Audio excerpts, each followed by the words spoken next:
तदनंतर बैठी सभा पुटज के आगे, नीले वितान के तले दीप बहु जागे। टकटकी लगाए नैन सुरों के थेवे, परिणाम शुकोन भया तुरों के थेवे। उत्फुल्ल करौदी कुंज वायु रह रह कर, करती थी सबको पुलक पूर्ण मह मह कर। वह चंद्रलोक था कहाँ चांदनी वैसी, प्रभु बोले गिरा गंभीर नीर निधि जैसी। जय हिंद दोस्तों, आप सभी का स्वागत है हमारे यूट्यूब चैनल जनता एजुकेशन केयर में।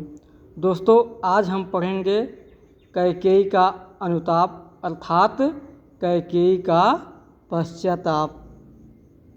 भाई भरत के साथ माता कैकेयी अयोध्या के गुरुजनों के साथ जो हैं चित्रकूट के पर्वत और जंगलों के बीच भाई राम की कुटिया के पास पहुँचे हैं। अयोध्या में भगवान राम को वापस ले जाने के लिए माता कैकेयी और अयोध्यावासी तथा गुरुजन जो हैं राम को वापस लाने के लिए भगवान राम के पास पहुँचे हुए हैं। तदनंतर माने इसके पश्चात, तदनंतर माने इसके पश्चात। बैठी सभा, जो सभा है वह बैठी है। उटज माने कुटिया के आगे। उटज माने दोस्तों झोपड़ी जो होती है, ऋषियों मुनियों की जो झोपड़ी होती है उसको कुटिया बोला जाता है। उसी कुटिया के सामने भगवान श्री राम के कुटिया के सामने जो है सभा बैठ गई। नीले वितान के तले दीप बहु जागे।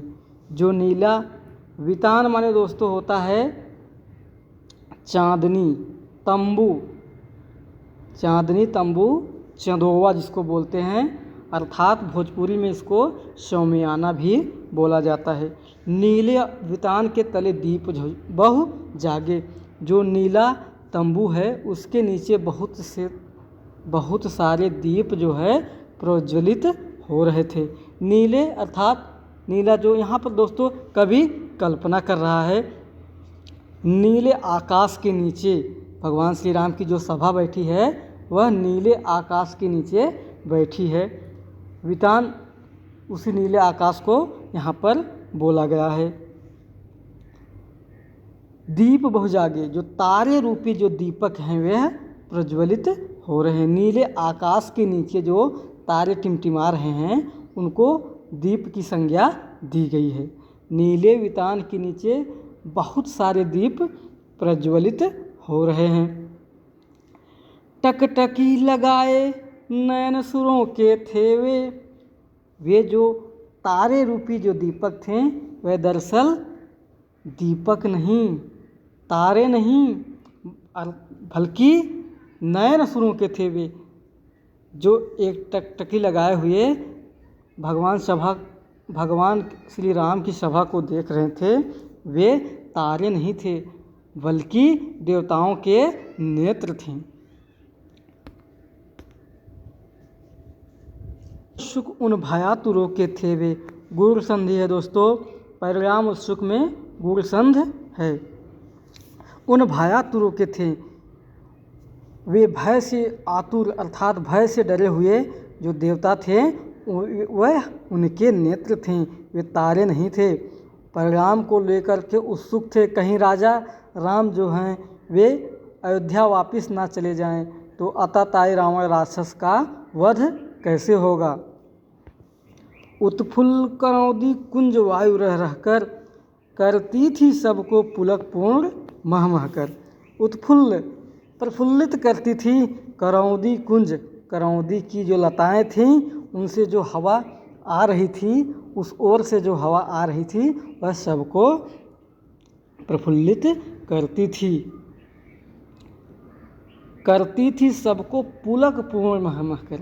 और वहाँ सभा में बैठे हुए भगवान श्री राम की सभा में बैठे हुए जितने भी ऋषिवर मुनिजन माता तथा भाई भरत के साथ साथ जो अयोध्यावासी आए हुए थे उन सब को पुलकित करती थीं। वे जो हवाएं सुगंधित करौंदी की कुंज से आ रही थीं, मह मह कर सुगंधित जो हवाएं आ रही थी वह सबको पुलकित करती थी। दोस्तों, पुलकन मीन्स होता है सिहरन, बदन का सिहरन, जो हल्का हल्का रोमों का उठ जाना शरीर में दिखाई पड़ता है, उसी को हम पुलकन बोलते हैं। वह चंद्रलोक था, कहाँ चांदनी वैसी। वह चंद्रलोक था। कवि यहाँ कल्पना करते हैं और कहते हैं कि वह चंद्रलोक था, चांदनी में भला वहाँ पर जो चांदनी होती है वहाँ पर चांदनी में ऐसी चमक कहाँ हो सकती है जैसे कि प्रभु श्री राम के सभा में थी। चंद्रमा में भला वैसी चमक कहाँ हो सकती है। वह चंद्रमा की रोशनी नहीं बल्कि वहाँ पर चंद्रलोक प्रतीत हो रहा था। प्रभु बोले, भगवान श्री राम बोले, गिरा गंभीर नील निश जैसी। भगवान राम बोले, गिरा माने दोस्तों वाणी, गंभीर माने स्थिर होकर के, नील निधि अर्थात सागर के समान गंभीर रूप में उनकी आवाज़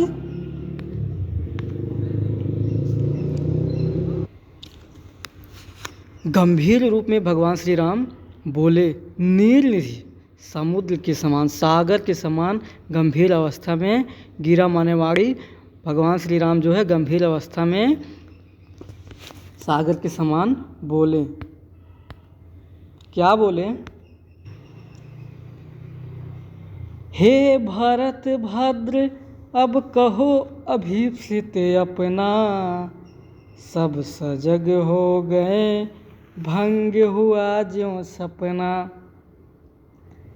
भगवान श्री राम बोले, हे भाई भरत, हे भरत भद्र, हे भाई भरत, अब कहो अभीप्सित अपना, अब तुम अपनी, अभीप्सित माने दोस्तों होता है इच्छा, अभीप्सित माने इच्छा या मनोकामना, मुराद। हे भाई भरत, अब तुम अपनी इच्छा कहो। सब सजग हो गए, सब स्थिर हो गए, सब आश्चर्यचकित हो गए कि उनके प्रभु राम कुछ बोल रहे हैं। उनके प्रभु राम कुछ बोलने वाले हैं। भंग हुआ जो सपना, सभी लोग इस प्रकार से स्थिर और आश्चर्यचकित रह गए कि भगवान राम जो हैं अब कुछ बोलेंगे। भंग हुआ जो सपना, इस तरह से जैसे कि वे कोई सपना देख रहे हों और बीच में ही वह सपना टूट जाता हो, उस तरह से आश्चर्यचकित हो जाते हैं। हे आर्य रहा क्या भरत अभीप्सित, अब भी मिल गया अकंटक राज उसे जब तब भी।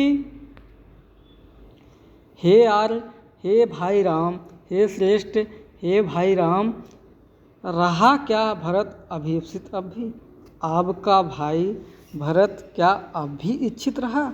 आपके भाई भरत की अब भी कोई इच्छा रह गई है? मिल गया अकंटक राज उसे जब भी, अयोध्या का सारा राज्य, साम्राज्य, धन संपदा जब उसे मिल गई हो, तब भी क्या वह बिना किसी बाधा के, जब अकंटक माने दोस्तों बिना किसी बाधा के, जिनके रास्ते में कोई कांटा ना हो उसको अकंटक बोला जाता है।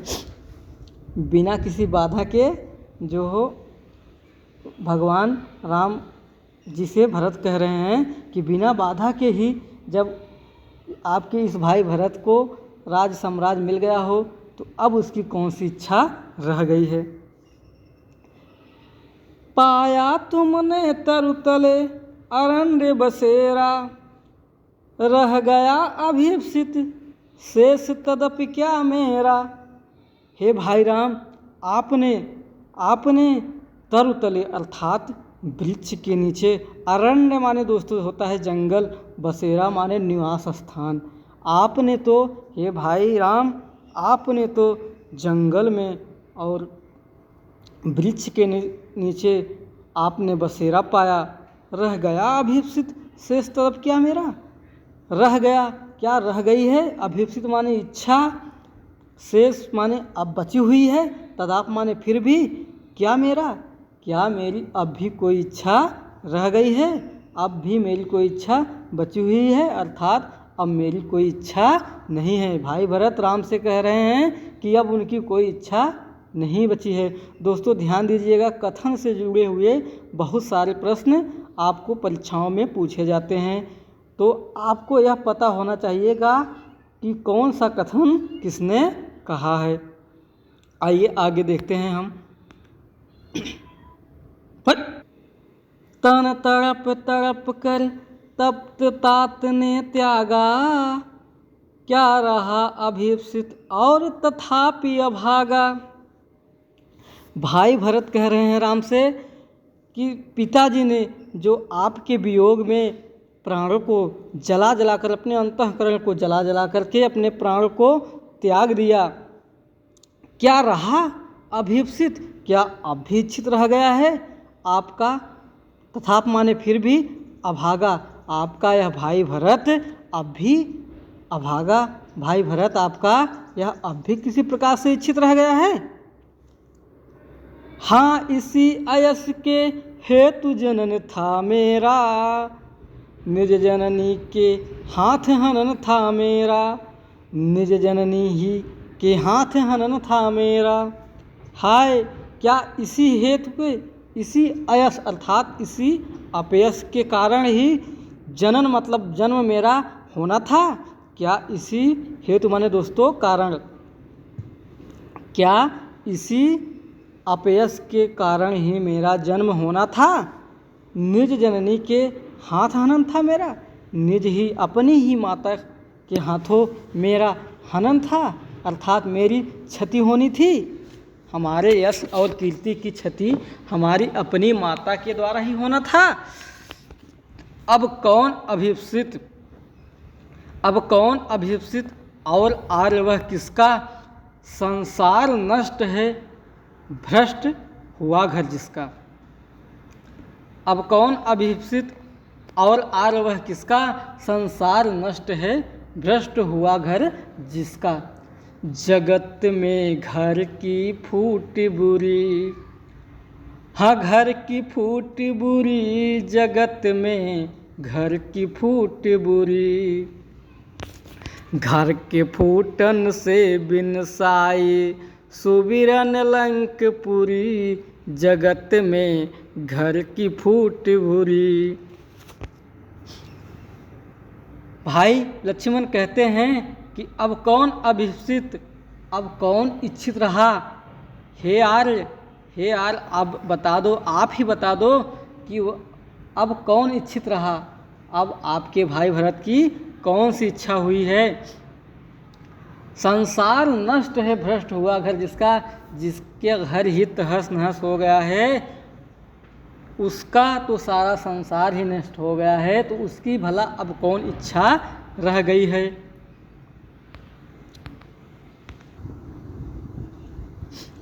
मुझसे मुझसे मैंने ही आज स्वयं मुँह फेरा, हे आर्य बता दो तुम ही अभिप्सित मेरा। मेरी माता कैकेयी के कारण मैंने स्वयं अपना मुँह आज स्वयं से फेर लिया हुआ है।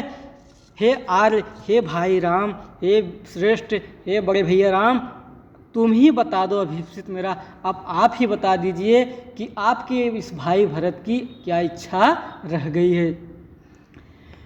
प्रभु ने भाई को पकड़ हृदय पर खींचा, प्रभु ने भाई को पकड़ हृदय पर खींचा, रोदन जल से सविनोद उन्हें फिर सींचा।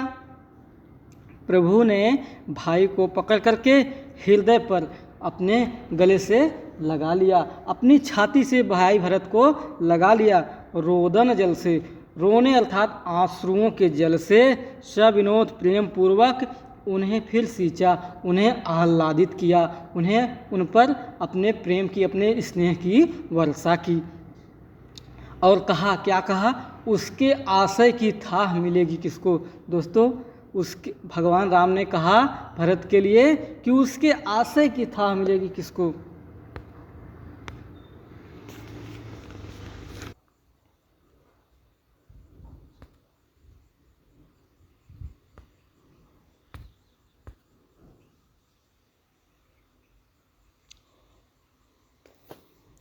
उसके आशय की थाह मिलेगी किसको, जनकर जननी ही जान न पाई जिसको। उसके अर्थात उस माता की, उस भाई भरत की, उसके आशय की थाह मिलेगी किसको, जनकर जननी ही जान न पाई जिसको।